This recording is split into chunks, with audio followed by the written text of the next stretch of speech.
नमस्कार, आप देख रहे हैं समृद्धि मिशन और मैं सत्यनारायण। इस वक्त अभी हम सवेरा हॉस्पिटल में हैं। हम आपको बताएंगे कि बिहार की राजधानी पटना है और यदि हम बात पटना की करें तो पटना का गौरव कहा जा सकता है सवेरा हॉस्पिटल, जहां भी हम बैठे हुए हैं। कैंसर का सबसे बड़ा हॉस्पिटल कहा जा सकता है।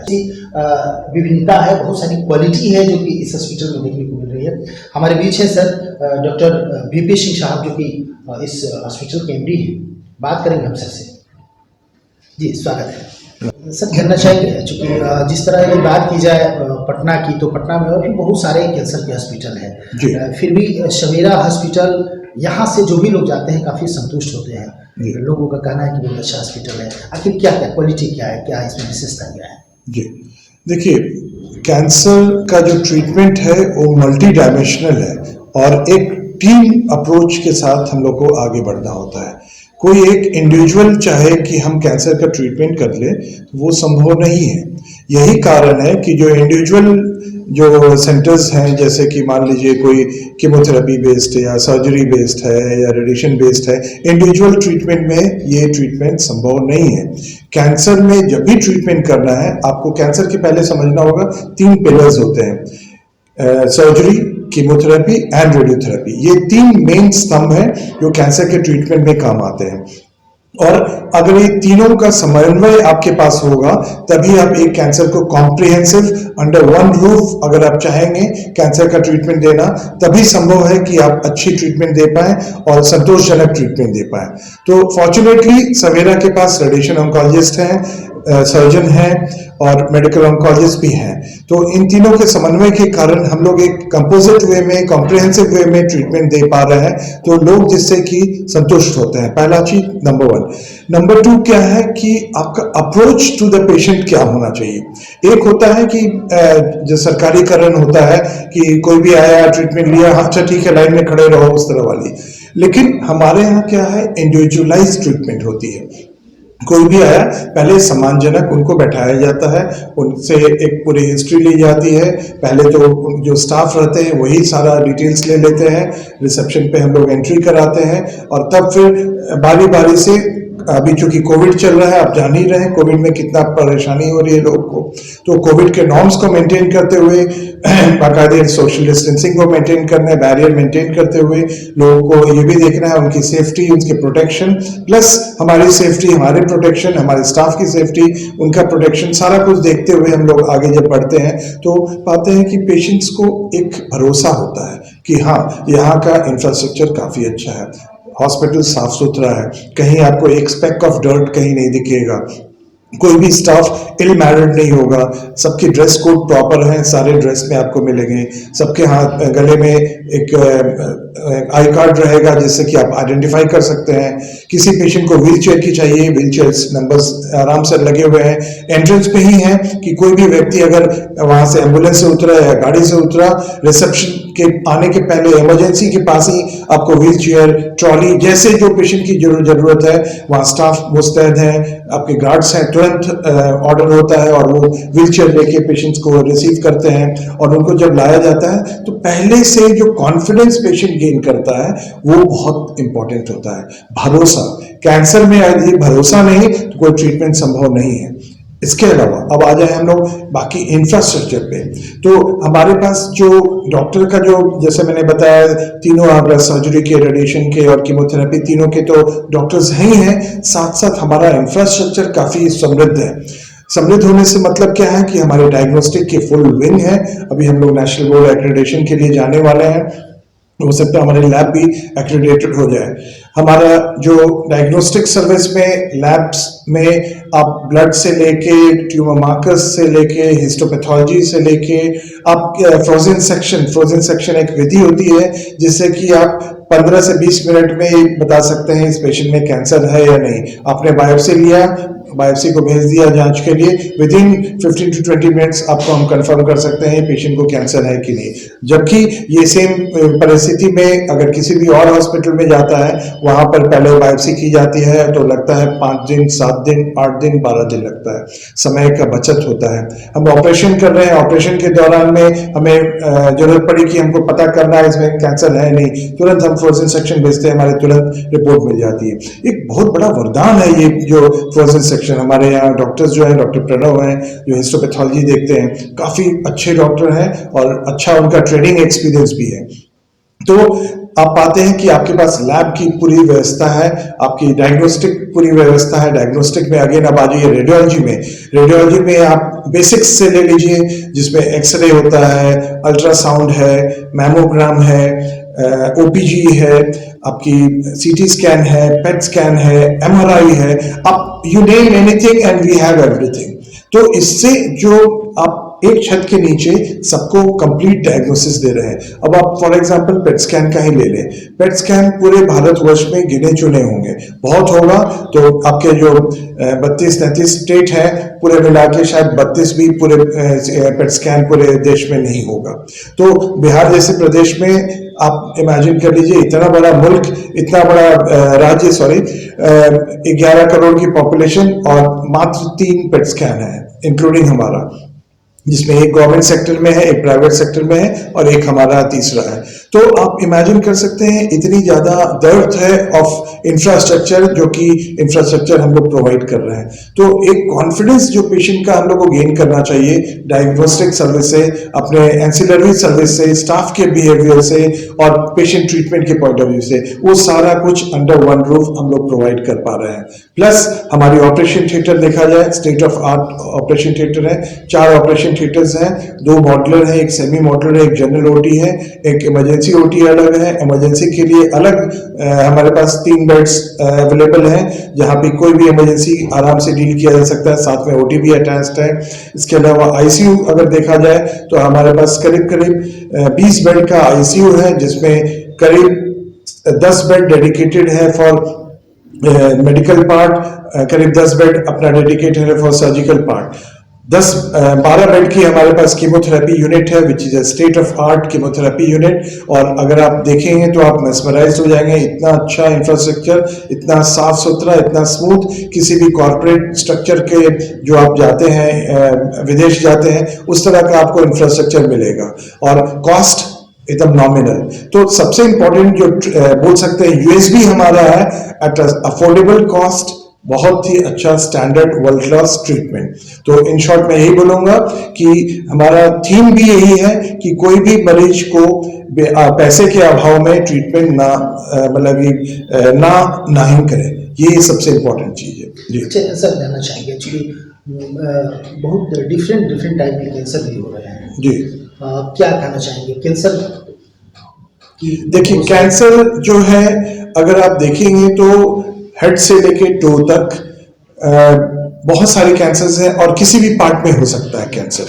तो अगर हम शुरू करते हैं ऊपर से, ब्रेन कैंसर, जो ब्रेन की ट्यूमर्स होती हैं वो किसी भी फॉर्म में आ सकती हैं। फिर ओरल कैंसर आता है, स्वरपेटी का कैंसर है, लंग का कैंसर है, ब्रेस्ट कैंसर है फीमेल्स में, लिवर कैंसर है, एब्डोमेन के इंटेस्टाइन्स के कैंसर्स हैं, मलद्वार का कैंसर हो जाता है, यूरिनरी ब्लैडर का कैंसर, तो किसी भाग में भी कैंसर हो जाता है। लेकिन बिहार के प्रदेश में, परिवेश में या इंडियन कॉन्टेक्स्ट में अगर बात किया जाए तो सबसे ज्यादा तादाद है हेड नेक कैंसर की। हेड नेक से मतलब हुआ इस वाले एरिया को, जो मुंह, नाक, कान, गला जो एरिया है, जो इसको हम लोग हेड नेक कैंसर बोलते हैं। लेकिन उसमें भी सबसे नंबर 1 पे आ जाता है ओरल कैंसर, मुंह का कैंसर। मुंह का कैंसर आप जानते ही हैं क्यों हो रहा है, क्योंकि अपने प्रदेश में, अपने देश में तंबाकू का सेवन बहुत ज्यादा है।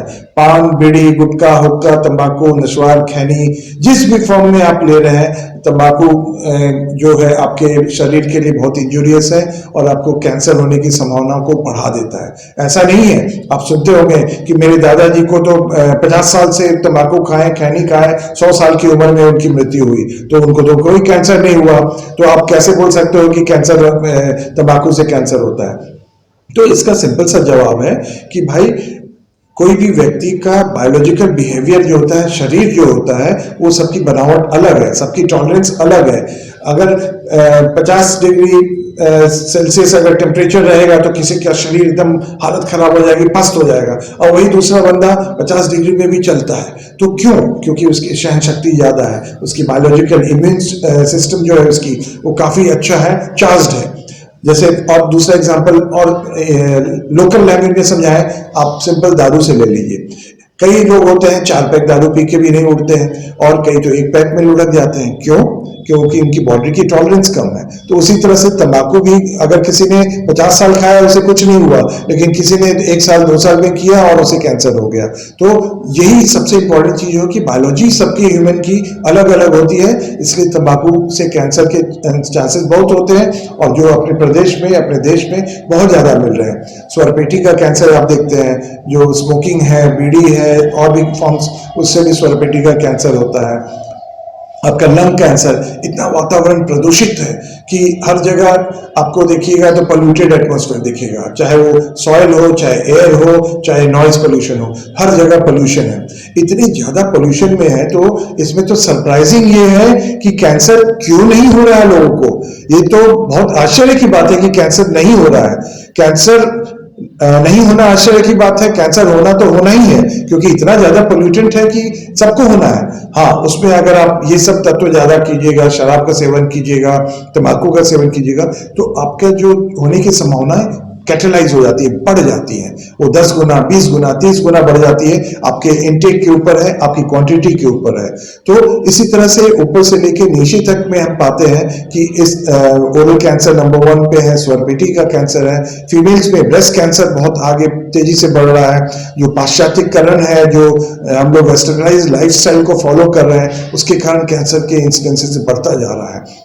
आप पाते हैं कि बहुत सारी फीमेल्स आती हैं, बहुत सारी औरतें आती हैं, महिलाएं आती हैं, जो बोलती हैं स्तन में गांठ है, गांठ में दर्द नहीं है, लेकिन साइज में बढ़ता जा रहा है, बगल में गिल्टी हो गया है, निप्पल सिकुड़ गया है, पानी रिस रहा है। ये सब कुछ निशानियां हैं जो कि ब्रेस्ट कैंसर में देखने को मिलता है। तो लोग अलर्ट रहें, सजग रहें, तो डेफिनेटली सब कैंसर को हम लोग अर्ली डिटेक्ट कर सकते हैं। बच्चेदानी के मुख का कैंसर भी अच्छा नंबर्स में यहाँ बिहार में पाया जा रहा है। करीब 25 से 30% उस कैंसर का भी अभी एक मतलब बोल सकते हैं इनपुट है इन टोटल कैंसर। तो अभी हालांकि वैक्सीन वगैरह निकली हैं, उससे काफी हद तक कंट्रोल करने में मदद मिला है, लेकिन अभी बहुत लॉन्ग वे है। हम लोग को कैंसर को डिफीट करना है तो अच्छा इंफ्रास्ट्रक्चर देना, अच्छा माहौल देना है, ऐसा भरोसा देना है पेशेंट को कि आपका इलाज संभव है, यहाँ से बाहर जाने की जरूरत नहीं है। सवेरे जैसे और भी हॉस्पिटल्स आएंगे और लोगों के मन को, भरोसा को जीतेंगे, ताकि अच्छा से अच्छा कॉस्ट ऑफ ट्रीटमेंट लो करके अच्छी ट्रीटमेंट, वर्ल्ड स्टैंडर्ड का ट्रीटमेंट हम लोग दे पाएंगे। एक तो बहुत बड़ी चुनौती हुई होगी, क्योंकि लोगों की एक मेंटेलिटी बन गई है कि मुझे महानगरों में जाना है, बड़े हॉस्पिटल में जाना है, लेकिन इन तमाम चीज़ों को नज़रअंदाज करते हुए एक बहुत बड़ी चुनौती कही जा सकती है कि आपने सवेरा हॉस्पिटल का बिहार पटना में इतने बृहद तरीके से आपने और इतना खूबसूरत आपने निर्माण किया है, क्या कहना चाहेंगे सर? देखिए, मेट्रोज तो लोग जाएंगे ही, ऐसे भी जाएंगे, वैसे भी जाएंगे। जो अपर क्लास वाले जो है, अमीर तबके के जो लोग हैं, उनके पास पैसा बहुत है। वो अगर यहाँ ट्रीटमेंट कराएंगे तो हो सकता है उनके रिलेटिव्स ही एग्री ना करें कि भाई आप यहाँ क्यों ट्रीटमेंट करा रहे हैं, आप में तो हैसियत है, आप दिल्ली बॉम्बे के, आप अमेरिका भी जा सकते हैं, इंग्लैंड भी जा सकते हैं, तो आप किसी भी जगह पे ट्रीटमेंट करा सकते हैं। लेकिन यहाँ पर हम लोगों ने कोशिश ये की है, जो मिडिल तबके के लोग हैं, जो लोग सफ़र कर रहे थे इतने दिनों से, उनको हम लोग टारगेट करके चले, क्योंकि अपर सोसाइटी को हम लोग एडवाइस कर सकते हैं, गाइड कर सकते हैं, लेकिन middle class and lower middle class and lower class, इन सबको हम लोग टारगेट करके ट्रीट कर सकते हैं। ये इसी उद्देश्य से सवेरा कैंसर का निर्माण किया गया है कि जो अंधेरा छाता जा रहा है लोगों के सामने और लगता है कि अब कैंसर हुआ तो बस अंधेरा ही अंधेरा है, इस अंधेरे के बीच एक उजाला लेता हुआ सवेरा का पदार्पण हुआ है। और इसी उद्देश्य से, इसी इंटेंशन से हम लोगों ने इस हॉस्पिटल का निर्माण किया है। कितने % सफलता है सर यहाँ? मैक्सिमम यदि रिजल्ट की बात की जाए तो पॉजिटिव रिजल्ट कितने % आपके हॉस्पिटल से मिले हैं, जो सही स्वस्थ होकर बिल्कुल गए यहाँ से? देखिए, इसका आकलन करना तो थोड़ा मुश्किल होता है, स्टैटिस्टिक्स की बात होती है, लेकिन हम लोगों ने जो एनालाइज किया हुआ है पिछले हम लोग 3 इयर्स कंप्लीट कर लिया है और जनवरी में ऑपरेशनल 3 इयर्स बोल सकते हैं, 3 इयर्स कंप्लीट कर लिया है और हम लोग पा रहे हैं करीब 13,500 के लगभग हम लोगों ने पेशेंट्स ट्रीट किए हैं।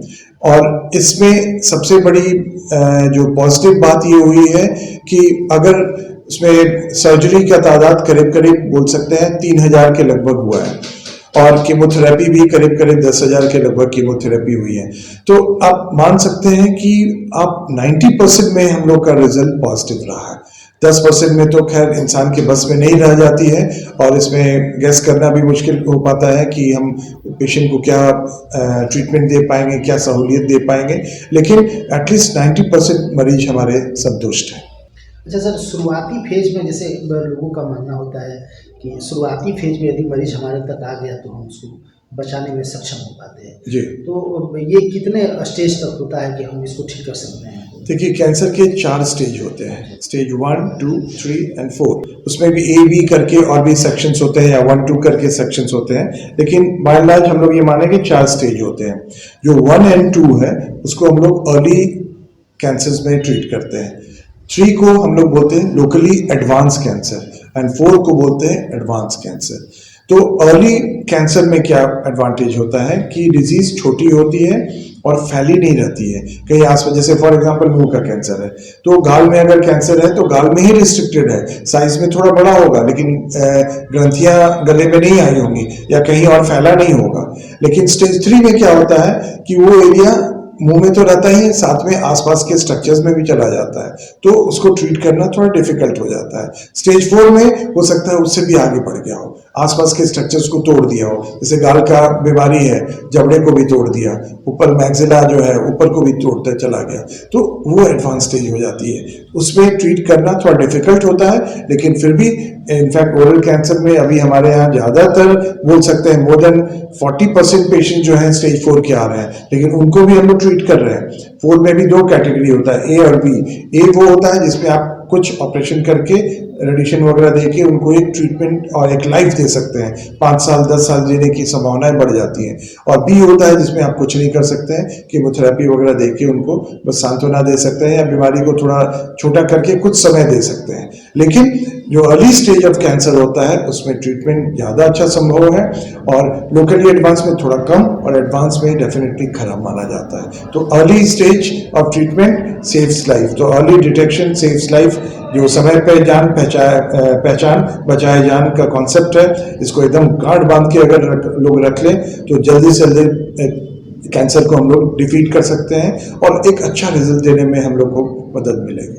अच्छा, ये लंग कैंसर सर समझ में कैसे आता है कि इनको हुआ है, कैसे इसका कुछ इंडिकेट? कैंसर के बारे में, कैंसर देखिए, कैंसर के साइन सिम्टम्स होते हैं। अगर अब अगेन हम स्टार्ट करेंगे ऊपर से लेके नीचे तक आ जाएंगे, तो अगर आप जब ओरल कैंसर का ही फॉर एग्जांपल देखते हैं तो कई बार लाल धब्बे, कई बार काले धब्बे, कई बार वाइट धब्बे देखते हैं, तो इसको प्री कैंसरस बोलते हैं। या अर्ली कैंसर स्टेज जो स्टार्टिंग वाले जो बोलते हैं वो होता है। और वही अगर फ्रैंक कोई बड़ा ग्रोथ है, कोई डिजीज है, ब्लीड कर रहा है, महक रहा है, फाउल स्मेल है, गाल में है, जबड़े में है, जीभ में है, तो आप मुंह खोल के टॉर्च जलाएंगे, सिंपली उसी से पता चल जाता है कि इसको कैंसर है। ये तो बहुत सिंपल है, ओरल कैंसर डायग्नोज करना है इज द इजीएस्ट, लेकिन उसको फॉर्मली लीगली कंफर्म करने के लिए हम लोग उससे टुकड़ा निकाल के बायोप्सी जिसको बोलते हैं जांच के लिए भेजा जाता है। वो पैथोलॉजिस्ट के हिस्टोपैथोलॉजिस्ट के पास जाता है और पैथोलॉजिस्ट ही सुप्रीम कोर्ट है यहाँ मेडिकल साइंस का जो कैंसर के पार्ट में। तो पैथोलॉजिस्ट रिपोर्ट करता है कि इसको कैंसर है तो उसको कैंसर माना जाता है। उसी तरह से अलग अलग अंग में अलग अलग पार्ट में, जैसे लंग में ही फॉर एग्जांपल ले लिया जाए, अगर लंग में कोई बीमारी है, एक लोब में रिस्ट्रिक्टेड है तो स्टेज 1 होगा, 2 लोब में पकड़ लिया तो स्टेज 2 हो जाएगा, बाकी और जगह फैल गया तो स्टेज 3 भी होगा, और पूरी तरह शरीर में फैल गया तो स्टेज 4 हो जाएगा। ब्रेस्ट कैंसर लोकलाइज कैंसर है, छोटा सा है, स्तन में रिस्ट्रिक्टेड है, स्टेज 1 हुआ, साइज बढ़ा स्टेज 2 हुआ, कहाँ पे गिल्टी आ गई स्टेज 3 हो गया, और जगह फैल गया स्टेज 4 हो गया। तो इस तरह से स्टेज को हम लोग आइडेंटिफाई कर सकते हैं और कोशिश करते हैं हम लोग। क्लिनिकल स्टेज होता है, रेडियोलॉजिकल स्टेज होता है, पैथोलॉजिकल स्टेज होता है, 3 तरह से स्टेजिंग की जाती है। इन तीनों को हम लोग करके कंप्लीट करने के बाद कोई भी पेशेंट फिर ट्यूमर बोर्ड में आता है, और ट्यूमर बोर्ड के बाद डिसीजन लेते हैं कि इसमें हम लोग आगे ऑपरेशन करना है, कीमोथेरेपी देना है या सर्जरी करना है। तो ये कॉम्प्रिहेंसिव मैनेजमेंट ऑफ जो ट्रीटमेंट होता है, जो टीम वर्क होता है, उसको ही सबसे ज़्यादा महत्व हम लोग देते हैं।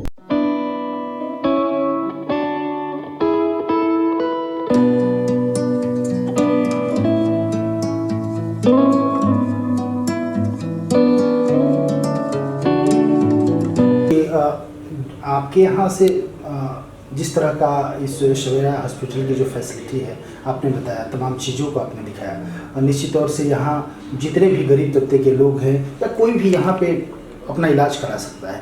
लेकिन सर जानना चाहेंगे कि आपके हॉस्पिटल की तरफ से चूँकि इतना बड़ा ऑर्गेनाइजेशन है, तो लोगों को जागरूक करने के लिए किसी तरह का प्रोग्राम ऑर्गेनाइज होता है कि नहीं? जी, इनफैक्ट जागरूकता हमारा एक बहुत बड़ा मुहिम बोल सकते हैं है।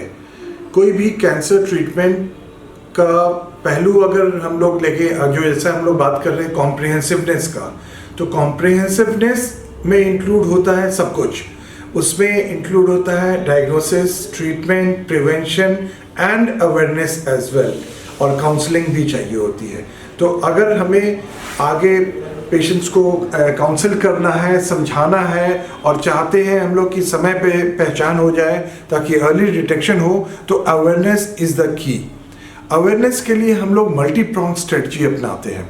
मल्टी प्रॉन्ग स्ट्रेटजी का मतलब ये हुआ कि हम लोग क्या करते हैं कि सोशल मीडियाज़ का प्रयोग करते हैं, हम लोग मास मीडिया का प्रयोग करते हैं, प्रिंट मीडिया, इलेक्ट्रॉनिक मीडियाज़ का है, उनका सहारा लेते हैं, और बहुत सारे जन जागरण रैलीज़ करते हैं, CMEs करते हैं, डॉक्टर्स के बीच में भी जागरूक कर रहे हैं, पेशेंट्स के बीच में कर रहे हैं, सर्वाइवर्स मीट कर रहे हैं, और कोशिश करते हैं कि ज़्यादा से ज़्यादा लोगों तक पहुंच के डायरेक्ट हम लोग इसको लोगों को इसके बारे में, कैंसर के अवेयरनेस के बारे में समझाएं। आपको ये जानकर खुशी होगी कि हम लोग साल में 2 प्रमुख बोल सकते हैं इवेंट करते हैं, मेगा इवेंट, जिसको कि हम लोग रैलीज़ के फॉर्म में सेलिब्रेट करते हैं। एक तो पिंक वॉक है, जो कि बहुत ही बड़े स्केल पे मनाया जाता है, ऑलमोस्ट पिछले 5-6 साल से लगातार हम लोग इसको इनफैक्ट सेलिब्रेट कर रहे हैं पिंक वॉक को, और लोगों के बीच में जो भ्रांतियां हैं, जो मिथ्स हैं, उनको डिस्पेल कर रहे हैं, उनको अबे कर रहे हैं। इसके अलावा हम लोग उनको समझा रहे हैं कि अर्ली कैसे डायग्नोसिस किया जा सकता है, क्या ट्रीटमेंट अवेलेबल है। फ्री कैंप्स करते हैं हम लोग, मैमोग्राफी का कैंप है, अल्ट्रासाउंड का कैंप है, ओरल कैंसर डिटेक्शन का कैंप है।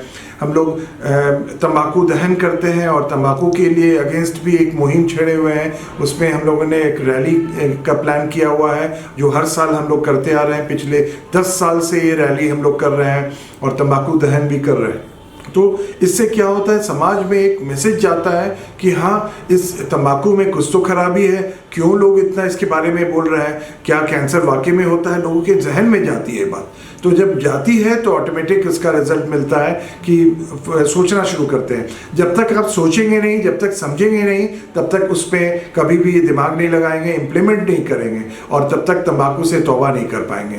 तो हम लोग कोशिश करते हैं अपने अवेयरनेस प्रोग्राम्स के तहत, जो CME है, कॉन्फ्रेंसेस हैं, मास मीडिया कैंपेन्स हैं, उसके through print media, electronic media, सबके थ्रू हम लोग लोगों में, जनमानस में एक जागरूकता अभियान का जो किए हुए हैं, ऑलरेडी करते भी जा रहे हैं, इसको हम लोग आगे भी करते रहेंगे।